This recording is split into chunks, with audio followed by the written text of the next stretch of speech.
Hey everyone, I'm back after the game crashed on me and apparently ending my stream.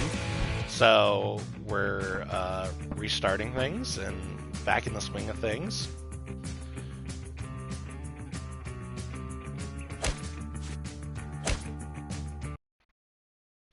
I gotta say, this game I got on PlayStation Now, and it is perfectly worthy of being a PlayStation Now game, if you get what I mean. Like, having some fun here, but it's a little strange. It's not quite as good of a game as I wanted it to be. I'm sort of distracted as I'm talking about Happy Gilmore, so I guess I'm not giving it the full due that it deserves. Um, I think it's very strange that you're just like a floating ball, and you're not even like. It's weird that there's no golf simulation to it. That you're not putting. That you don't have to deal with. You do have to deal with trajectories and angles and everything, but it's not at all what I expected. It's not golf. You know what I mean?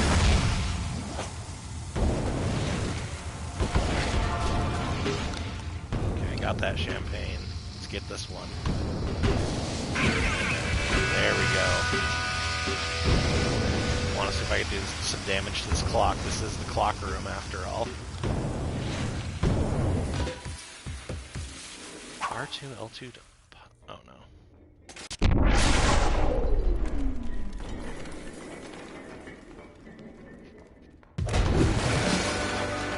There we go.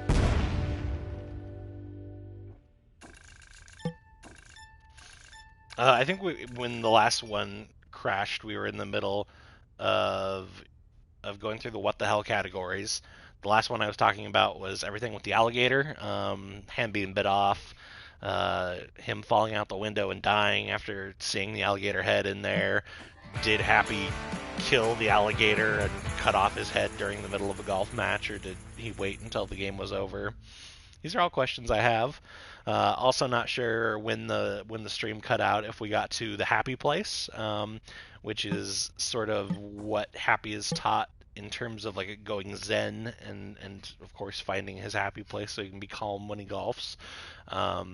His happy place is repeated 3 or 4 times in the movie, barely changed each time, and it's very silly each time. And then I think I had one more in this. Oh yeah, the ending of the movie, the sort of Rube Goldberg machine ending of the movie, where a structure falls in the golf course in the way of his shot, and he has to play it where it lies, and he shoots it up. It goes down like a slide, hits a thing, goes back, goes more. It's totally a Rube Goldberg machine. Oh, I didn't pass that one. Let's try it again.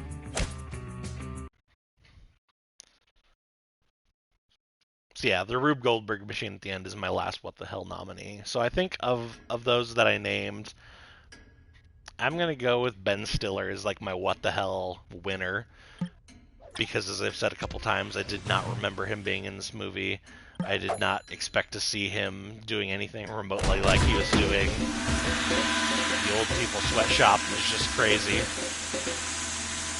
Oh, nice. I nailed that one. So that's my what the hell winner for Billy, or for not Billy Madison, for Happy Gilmore. Got all the champagne. Yes, I got the clock this time. Okay. I just need to not screw this up. Where is the flag? I'm gonna make this as easy for myself as possible. Can I like hole in one it? I guess it wouldn't be one because I already took a shot. Oh god.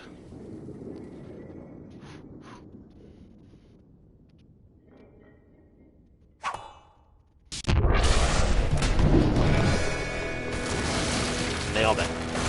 Clutch.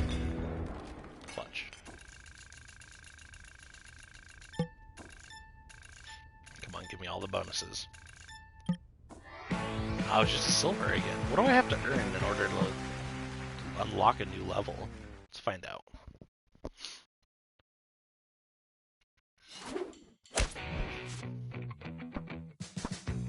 Okay, so those ones I appear to have cleared. This one says new.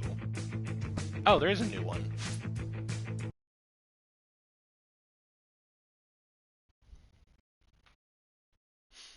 Now let's go through the nominees for best line of the movie.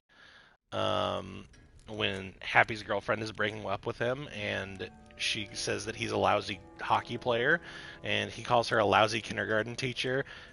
That the finger painting she brings home suck. I love that line. It's all in the hips.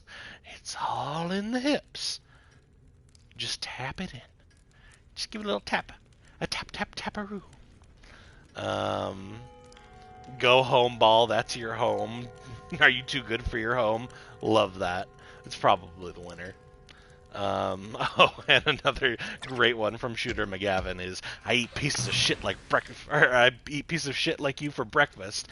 The happy response. Why do you eat pieces of shit for breakfast? One of my favorites.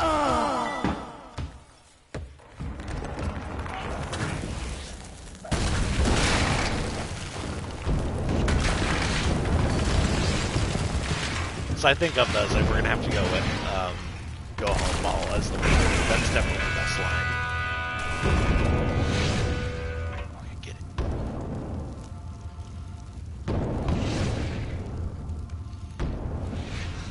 Fall in the hole. Fall in the hole.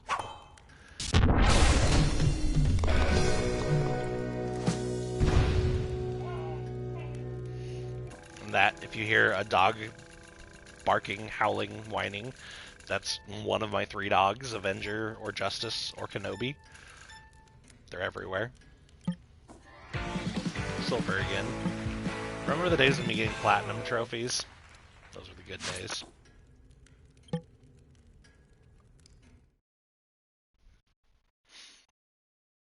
Next category, best scene. I only have 3 contenders for this. This is sort of... I'll get to this in a minute when we get to the 2021 review. But I only have 3 nominees for best scene, because I feel like this movie is a lot of great lines and a couple great scenes, and they kind of push the whole movie along. So, for best scene, we have, again, we nominated this for best line, but just tap it in. He has a 4-stroke lead, I believe, in his first tournament in order to qualify to go on the Pro Tour. And so all he has to do is tap the ball in, and it takes him 4 just slight taps. And I love everything about it. I love Adam Sandler going up, just concentrating, just trying to tap it in, and he hits it just ever so slightly, and it goes a couple feet, and that's it. And then he's got to walk after it. And then the crowd reaction every time, oh. So that's one of my nominees for best scene. The obvious choice for best scene, the fight with Bob Barker. The Price is Wrong, bitch. Great scene. I I quoted that one all the time as a kid, much to my mom's dismay. I have to destroy some pies here and some cakes? I said earlier that who would want to destroy cakes? Me. I do. So let's see what we can do here. And my last best scene nominee is, of course, Happy versus Shooter at the end of the movie. I got 17 of 18. That was almost perfect. And there's Avenger. Barking away. Oh, I still don't have the pie. Get the pie.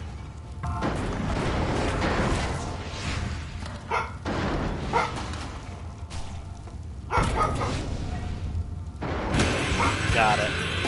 Alright, where's the hole? Over here.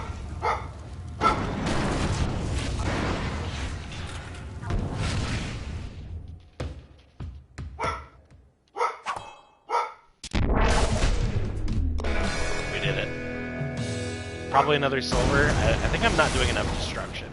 I think I'm focusing too much on destroying everything that I'm supposed to destroy, and getting the ball close enough to the hole that I have a good putt. Oh, platinum. No, never mind. Turns out I'm doing exactly what I'm supposed to be doing. So I have those nominees for best scene. Just tap it in. Fight with Bob Barker. Or Shooter versus Happy. Most people would pick Bob Barker fight, and that's the correct pick. But I think I'm gonna go with just tap it in. I just enjoy it so much. His short little putts. Oh, every time. Just tap it.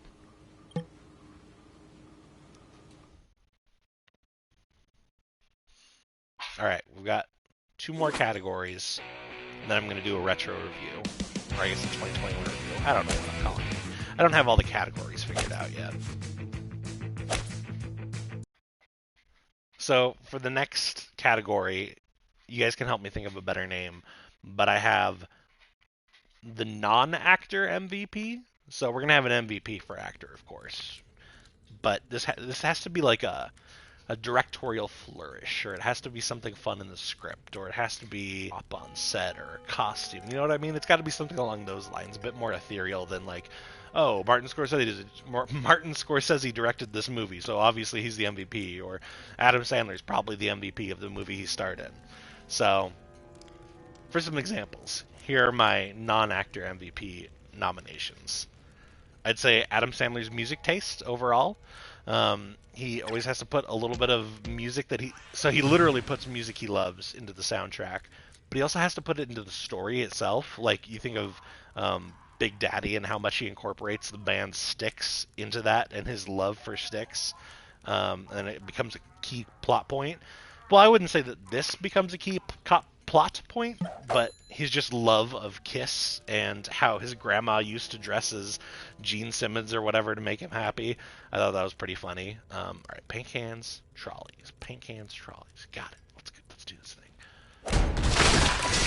But then we have to talk about the soundtrack itself. So I think the soundtrack definitely makes sense as part of that non-actor sort of on the level of prop design or directorial flourishes or whatever.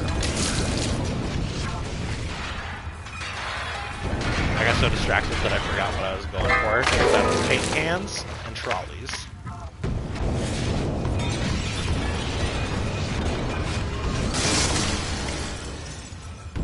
I do not know where the hole is. Don't tell me where the hole is. Oh, there it is. Yeah, I don't think we're getting a platinum on this one. Got it in the hole, though. Alright, non-actor MVP. First nomination, the music.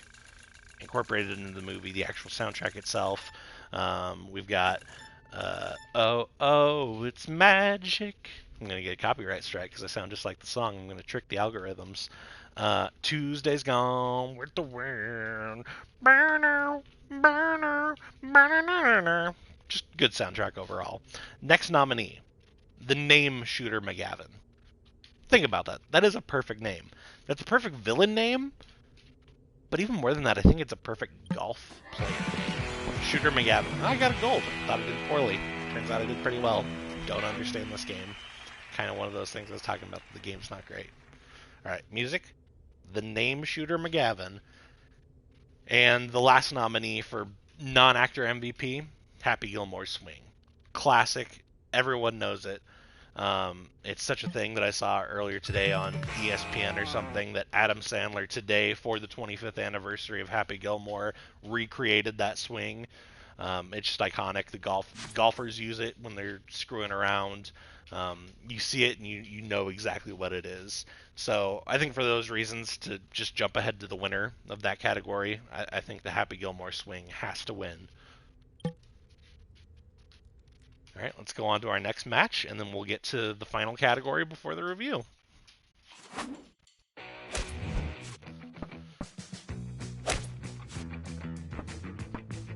Burger off. Ooh, hit 4 hamburgers on the table. Turns out there's instructions right here that I completely missed earlier on. All right, for MVP, I think it's pretty obvious. Let's start with the shout-outs. They're not going to win, but they deserve to be in contention. Carl Weathers, of course, a very good mentor figure.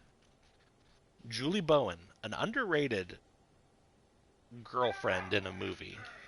It's pretty incredible to me that it took until Modern Family in 2010, let's say, somewhere around there, to like finally get like a big break. You know what I mean? Like maybe I'm missing something, but she's just usually the girlfriend in movies or whatever.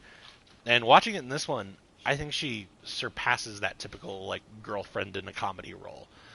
Those roles are usually pretty underwritten, and I think she's underwritten here. Or yeah, her character is underwritten here, but she as an actress does quite a lot with it. Got two hamburgers, nice. Um, Bob Barker, he deserves to be in the MVP shout-out range. Just because of that one scene. I think it's the most classic scene. I remember, rest in peace, of course, Bob Barker. When he died, that was one of the first, like everyone was like, oh, Price is Right, of course, blah, blah, blah. I saw that scene so many times of, like, people celebrating Bob Barker on the day that they found out he passed. I think it's, like, an indelible part of this movie, of him as a man and a celebrity and a public figure. I think it's surpassed this movie in some ways. So for those reasons, I could say that Bob Barker is maybe the MVP of this movie. I'm not going to go with Bob Barker ultimately, but he has a much better argument than you might think. Getting better at putting, just like Happy, learning. What does he say? He's like, someone learned to putt. Me, I learned to putt. So of course, the two contenders, the two real contenders. If this was binge mode, and I had a co-host with me, this is who we would argue over. Adam Sandler, star of the movie, or Christopher McDonald as Shooter McGavin. The case, I'm going to start with the case for Adam Sandler, because you know it already. It's I wouldn't say it's a star-making turn for him, because I think Billy Madison did that the year before, but I think it's one of his indelible roles. I think if Billy Madison was a star-making role, this was a star-confirming role. I don't. Do you have a good phrase for that? But it was the role that cemented him as a star and kept him going from this point further. I would say that there are a lot of like classic Adam Sandler isms in this movie. Of course, his anger, his blowing up, his funny voices, all that kind of stuff. And I would say that, as we've sort of discussed, and I don't want to get too far into the negatives because this is a celebration, but there are Adam Sandler isms that are bad and there are Adam Sandler isms that are good. And I feel like this is mostly the good Adam Sandler isms. That's his argument for winning this, is that it's not a frustrating movie from Adam Sandler. It's just everything you want from him. Just when he's going too far, when he's being too goofy, too zany, too over the top, the movie pulls him back a little bit. Like Julie Bowen's character, that's her role in the movie, is to make sure he doesn't go too far. Like literally, like as this, she works for the pro golf course, or not course, but the pro golf league, and she has to keep him in line. I feel like that's like literally happening to the actor Adam Sandler too, is that there's probably someone keeping him in line. It's probably the movie studio, because he was not big enough at that point to be able to do whatever he wanted. And then we need to make the argument for Christopher McDonald as Shooter McGavin, and I think the argument is pretty simple. Got to get the apples. I think the argument is pretty simple for Shooter McGavin to get the MVP, and that is. Did I hit any apples? No. And that is getting distracted here. Flag locked. I did so poorly I don't even get a chance to shoot. The argument for Christopher McDonald, Shooter McGavin, is that Shooter McGavin is one of the best comedy villains of all time. I just watched Bridesmaids the other day that has another contender in Rose Byrne's character for best comedy villains of all time. But you think of the stuffy ski lodge, like elitist, that's sort of like a staple of these movies. Hot Tub Time Machine makes fun of that, and so many other things make fun of it. But it's it comes mostly from 80s movies, and this is a 90s movie, so I guess it had time to take the trope and kind of improve it, take all the best of it, run with it. And I think he has. This would be a really interesting list to do. I want to do it now. Maybe in a future stream we'll count down the top 5, top 10, whatever, comedy movie villains. I think Shooter McGavin is quite possibly number one. I think he's up there. I think he's so perfectly acted. I think he's so petty. I think there's not a lot he does in this movie that I think is like over the top villainous. He's just a douchebag. You just want him to, you know what I mean?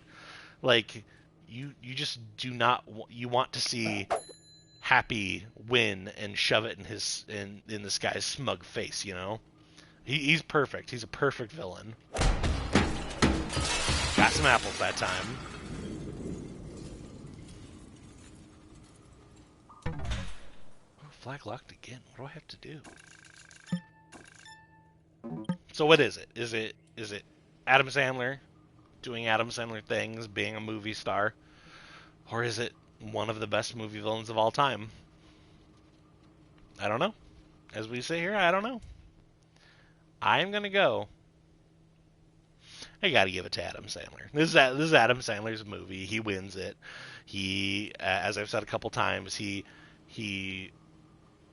holds back a lot of the worst parts of his personality, a lot of the parts that some people don't like, or even his fans maybe don't like, and he just does perfect Adam Sandler stuff. So he's the MVP of this movie. And then I'm going to try and figure out what I'm supposed to do on this course and why I keep failing. And then we're going to go into a modern review. Remember, the classic review was one of my favorite movies as a child. Played it over the VHS over and over again. Probably a 4.5 out of 5, somewhere in that range. What does modern Levi, what does adult Levi think of it in 2021? We'll get there. If I can figure out how to beat this course. Apples. Got it.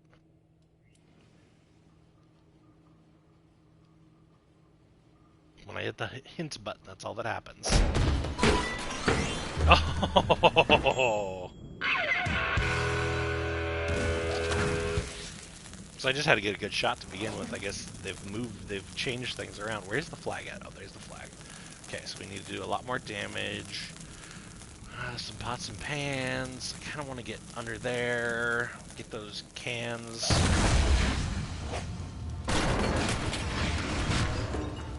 Get the deep fryer. Oven. I feel like I'm spending too much time on the deep fryer, but I really wanted to do some damage there. That was bad. I had a bad one.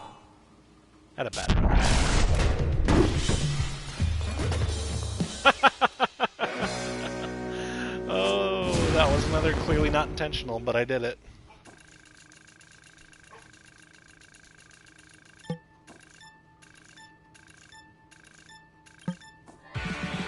Gold medal, there we go.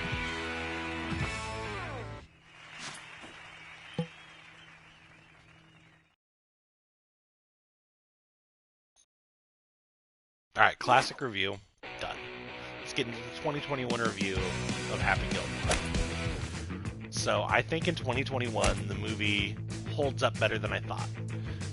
If a young me thought it was like a 4.5, the me of a week ago who hadn't seen the movie in a decade would think that the movie's probably a 2. You know, that a lot of the Adam Sandler stuff that I haven't liked in the past decade was probably in this movie, and I just didn't see it because I was too young. And there's some of it. I think some of his more annoying habits, some of his more, how would you say, sort of, not PC habits. Some of his more rude or unkind habits. I think they're there, but I think they're tapped down for the most part. Justice is going crazy. She's very upset about this review. Justice, come here. Come say hi. And so I think this movie is like a 3.5 now. I would mark it down just slightly from what I had as a child, but I would mark it up from what my expectation was. I think it's a really solid movie. I think made me laugh quite a bit out loud. There was quite a lot that didn't hit that I thought was kind of cheesy or lame. It's nominated, so that's not a great sign. I think there are long stretches of the movie where they're clearly not making it up as they go because they've got a script, but it feels like they're making it up as they go. And so that's the stuff that's not quite as good. But I think that when this movie is on, it's really on. and it's not too far off when it's off. It's not like annoyingly off, like, oh god, I just can't do this movie anymore, you know what I mean? Like, it's just kind of some boring stretches, or not as funny as it thinks it is. So, overall, I'd say the movie holds up.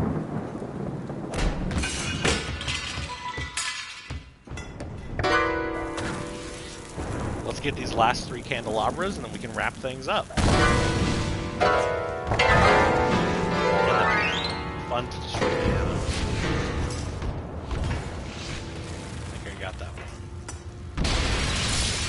Where are the other candelabras? Anyone see? Anyone? Oh, guys. I couldn't find the other ones. I wasn't paying enough attention. I have to go through the wall.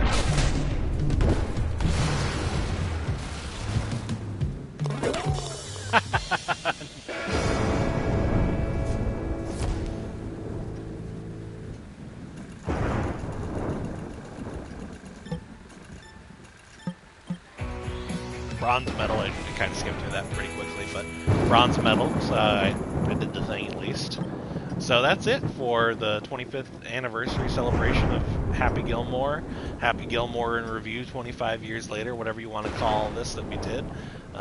If you're watching this on an archive on YouTube or Twitch, thanks for joining me. I'll be back on Thursday, I think. We're going to do Bottle Rocket, 25 year in review. Talk about that, more Wes Anderson movies. And I haven't decided what game we're playing yet, but of course it's a heist movie, a heist comedy. So we're gonna do some heists, whether that's in Grand Theft Auto or Hitman or something. So join me later in the week, I think Thursday. Stay tuned for that, and we'll celebrate the 25th anniversary. All right, thanks everyone. Bye.